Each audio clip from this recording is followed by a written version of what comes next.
Hello, I'm Mario Toneguzzi with Calgary's podcast on Canada's podcast network. Joining me today is Jessica Theroux, who is associate advisor for the Couillard Group in Calgary. She's also founder of a nonprofit called Souls for Sisters. Thanks for joining us today. Thanks for having me, Mario.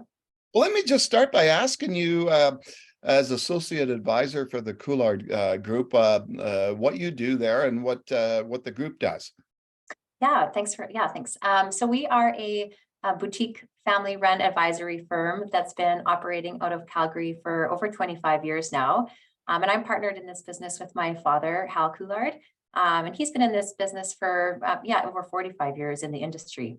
Wow. So we primarily work with business owners, professionals, and executives in two main areas.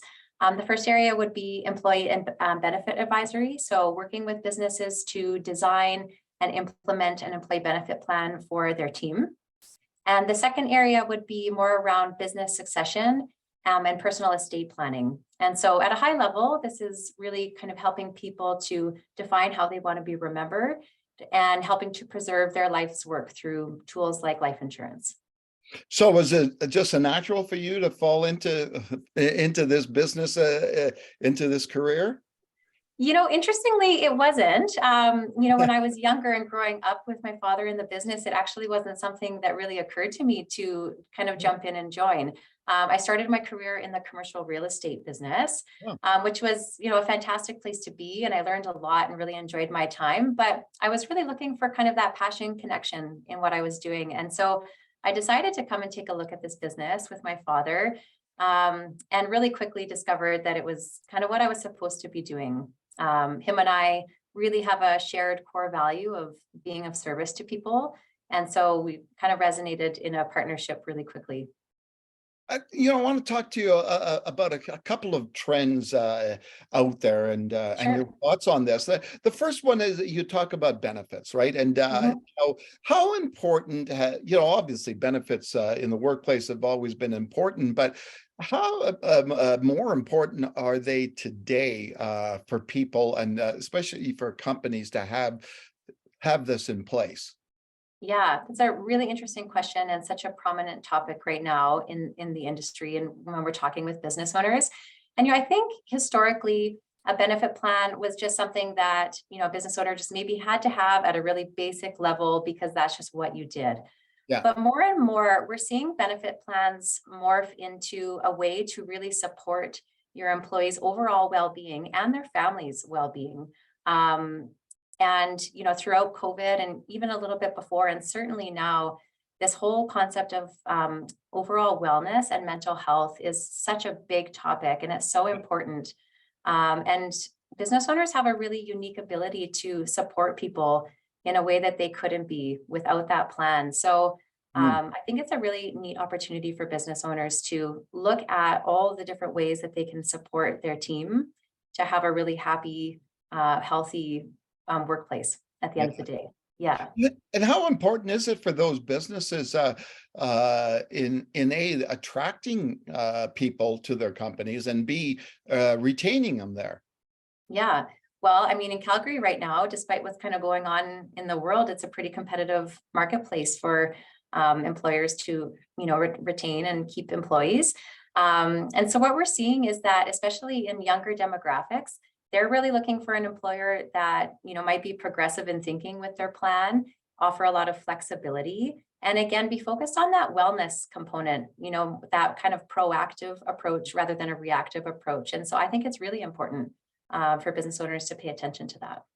So, when you look at, the industry out there, and I'm curious, one of the things that you said you did is succession planning and stuff.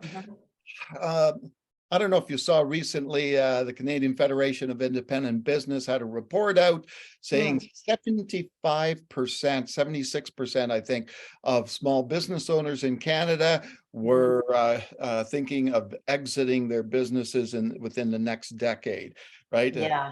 Represented $2 trillion in assets. Are a lot of companies unprepared, do you think, when they think, I'm ready to sell Mario's widgets and Definitely.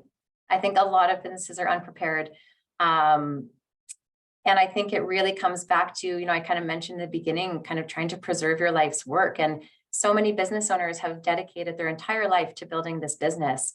But then as they're approaching this age where they think they'd like to slow down, they realize they really don't have a plan for, what happens in an intentional transition where they want to sell the business because they want to slow down, or an unintentional transition where there's a premature death or perhaps, an illness that prevents them from running their business. So there's really quite a bit of planning that needs to go into kind of planning for all those scenarios. And I think certainly a lot of businesses are not prepared and don't know where to start. Sorry about that. That's okay. Yeah, that's okay.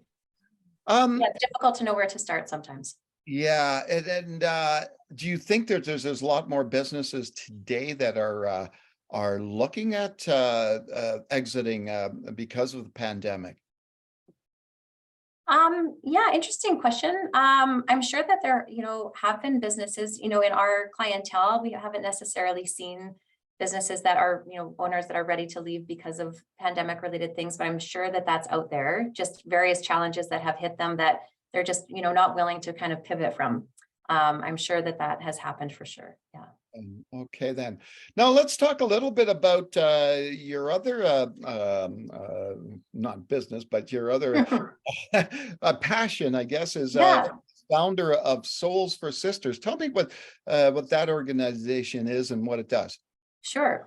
Yeah, it's been a little bit quieter the last few years. I've been having, I have a young family, and so it's been a little bit quiet the last few years, but I started it in 2011. I had traveled to Africa to work with a kind of a grassroots women's organization in Ghana.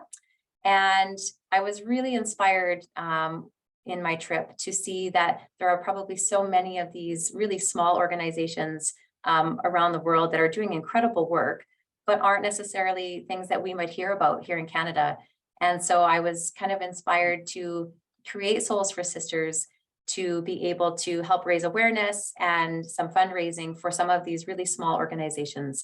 And so there's a few that we worked with over the years just to help to provide little bits of support. And it's not a huge foundation yet. Hopefully one day it will be.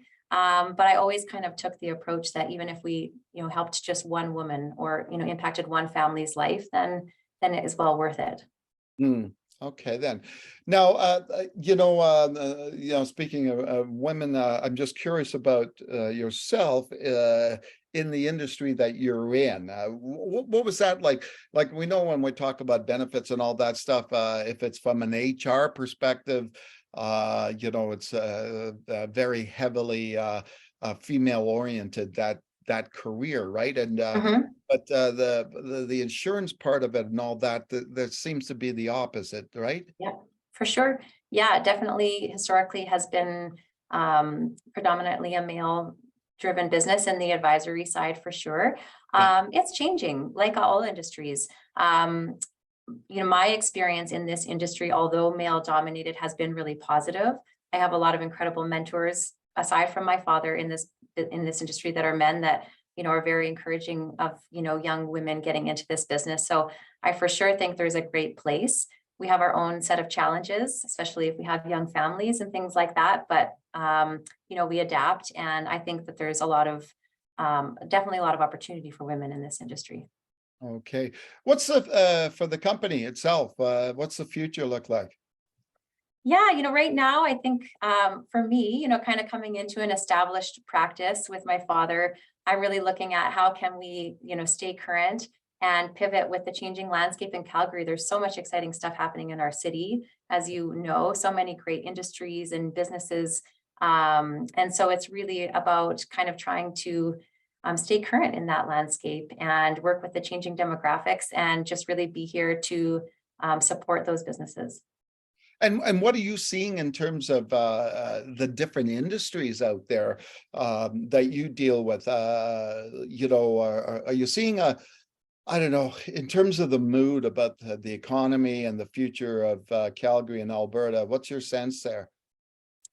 I think overall it feels really positive. Some of our new clients are in the kind of the renewables sector, and there's so much energy in that world. And I just find it really energizing to get to work with those businesses and learn about it, because there's so much great work to be done there. And the tech sector also in Calgary has just been an exciting kind of place to see evolve and grow. So I think there's a lot of positive. You see a lot of immigration happening in Alberta, a lot of people wanting to be here, and so I think that's all really positive. And it's a nice change for Calgary. We've had some difficult times over the last number of years, so. True. And now, do you find it, when you look at benefits in the industry, is it easier, I guess, for the bigger the company you are, the easier it is to provide benefits for employees? Maybe you can talk a little bit about that, and how small can you be as a company that you should be, have some sort of benefits program? Yeah, I definitely don't think you have to be big. I always say you don't need to be big to have great benefits. You can have 2 or 3 employees and offer a really incredible benefits package. Our firm, we work with a lot of small to medium-sized business owners that don't have massive HR teams, that have dedicated benefits people. And we're kind of here to act as an extension of the company so that we can be there to support that benefit side, help build a really competitive package, and help manage and maintain it. So you can be really small and have a really fantastic offering. And I think a lot of businesses that are smaller stay away from it, thinking, oh, we're not big enough, right? And so that's definitely not true. So on your journey in this career, Jessica, just curious, you mentioned obviously your father is a mentor. Where else did you find inspiration about this career? Like whether it's in books or whether it was in other, I don't know, other like business people out there? Can you talk a little bit about that? Sure. Well, certainly I have gotten a lot of inspiration from people kind of across Canada in and around this industry. I've just had the opportunity to meet some incredible people. And what I find to be a common thread for people who've stuck around in this industry for a long time is that they really, really want to help clients build a better life, not just put in tools and strategies and products, but really to help them live a life with more purpose and plan for a really great legacy. And so I got a lot of mentorship and inspiration from that for sure. Oh, okay then. And obviously, it sounds like you're quite busy, obviously, with a family and Yeah. and business here. Like, what do you do? Everybody talks a buzzword about work-life balance, right? Yeah. Well, Yeah. let me ask you, first of all, do you think you have a work-life balance, or? Maybe some days feel balanced. For me, being a mom is definitely a priority in my life. And I love this business and I love what I do, but having young kids, I really want to be a present mom and spend that time with my kids while they're young. So I think that work-life balance concept is really about setting your own priorities in your life. And that obviously looks so different for everybody. But for me, setting those boundaries and priorities to spend a lot of time with my kids when they're little is really important. And that's kind of balance for me. What about your own like personal interests? What things do you have any hobbies or any passions and things you pursue? Yeah. Well, yoga is for sure a big passion in my life. I've been practicing yoga for 15 years. And it's kind of always been a through line for me. And so that is, always something I prioritize in my life is keeping up with yoga studios. We have so many great places in our city. So that's a big thing. And my husband and I love to eat out. Calgary has such great, always new restaurants and such a great restaurant culture. So we really enjoy doing that too. All right. And so when you talk about succession, Yeah. is the plan for you to take over the business once your father retires? Yeah, for sure. Yes. Yeah, it's kind of, when we work with business owners on their planning, we really understand it because we're living it right now and we're making those plans for ourselves and working through how those transitions look. So we kind of understand that it's complicated and it's not black and white. And there's a lot of factors that go into the succession for a business. But yes, for us, that is the the plan that one day my father will retire and I'll step in fully for him. How long before that do you think? Well, it kind of changes every day. You know, my father, he loves this business and I think he would love to stay as long as he can, but Yeah. probably over the next, 3 to 5 years, is probably the horizon. How did your dad get involved in this, and why? Well, my father was a U of C business graduate, and there was, I believe, like one of those trade shows where kind of different industries and companies come to recruit. And London Life at the time had a really incredible training and recruiting program. And so they recruited him in, and he worked with London Life as an advisor and in management for about 20 years, and then decided about 25 years ago to branch off and start his own practice. Oh, okay then. But been in it his whole life. Yeah. Yeah, no doubt. When you look at this industry, if you had some advice for young people who were considering a career in this Yeah. industry, what would you tell them? Well, I think for sure mentorship is critical. And, you talked about kind of this big massive business transition that's happening, and that's happening in our industry. And so there's an incredible opportunity to team up with experienced advisors and practices to get that mentorship and be involved with the team. I think it's really difficult to go it alone. And so I really recommend finding a practice and a mentor that are a nice fit. And I think that goes a long way. And when you look at this industry, we think about, the big companies, whether it's kind of like, I don't know, the Canada Life or the Manulife of the world. How do you differentiate yourself in that big market? Yeah. Well, we work with all those carriers, as don't love the word brokers, but we're able to kind of work with all of those large carriers. There are advisory firms that are, becoming these large conglomerates, but I think the way we differentiate is just by being what we are, which is small and boutique and local. And so we are boots on the ground in Calgary, and we serve Calgarians. And I think that's our differentiator. And I think that there is a shift coming back to kind of working with local practitioners, local businesses, and supporting each other. And so that's kind of how we differentiate. All right. Wonderful. Thanks a lot, Jessica, for joining us today. Yeah. Thanks a lot, Maria. It was fun. All right. That was Jessica Theroux, who is the Associate Advisor of the Couillard Group in Calgary. I'm Mario Toneguzzi with Calgary's podcast on Canada's Podcast Network. Thanks for joining us today.